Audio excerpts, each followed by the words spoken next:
So this has enabled me to have, this being peer support has enabled me to have a lot of adventures dating all the way back again to 2008 when I moved here to Asheville to do a peer support like job. Again, it was a wilderness therapy job in the woods, but it was still pretty engaging with people, and you had to really engage in a personal level.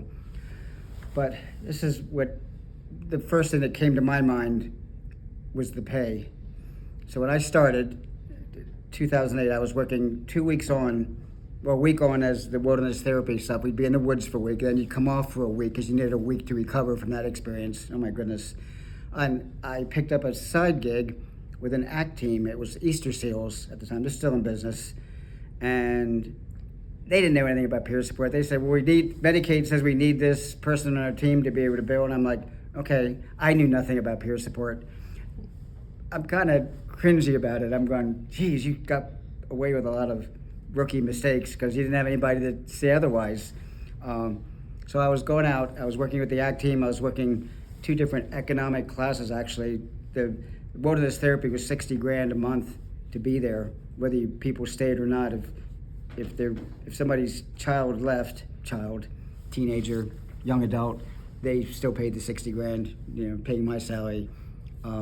And then I was working with economically depressed situations, going to housing projects with the ACT team. So it was on and on. It was a really good learning experience because I got a lot of economic challenges with people in different economic stratas, and different levels of mental health, different levels of substance use.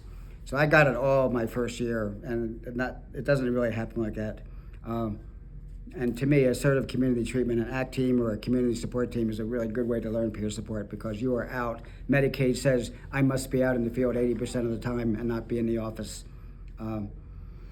So the other thing that came after working in the shop for several years, I worked for most of the major players. I worked for RHA a couple of times. I worked for ACT. I worked for VIA. But when I was at VIA, I saw from this kind of mega level view from the food chain.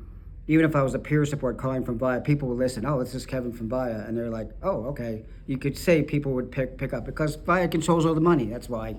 So I guess people didn't want to ruffle anybody's feathers, let alone mine, which were not really ruffable. So what I did see was no peer support running peer supports. Mostly we never supervised ourselves. You didn't have a peer in charge of the team. You had somebody in the other echelons, another lane, a QP or a clinician. And I said, well, we don't have that. We don't have a grassroots level nonprofit in the area. So I started putting all these ideas together, and it fermented for about another year in my brain, just what am I going to do with this? How can I do it? So the idea for Sunrise came out of that kind of evolution of that gestation period where I had to see what wasn't. It's hard to see what's not there as opposed to what's there in front of you. And sometimes it could be there in front of you and you go, oh, I didn't notice that. But again, bringing community awareness and saying peer support is a job, and it is not a power profession, as they like to say. And we were able to get people's attention and able to start applying for grants. And then when they saw we were fiscally responsible in several arenas, especially our respite house, our Brother Clark respite house, when we got we really got up and running, because that was kind of opening the coffers saying, hey, we do trust you as peer supports, and how can we work with you?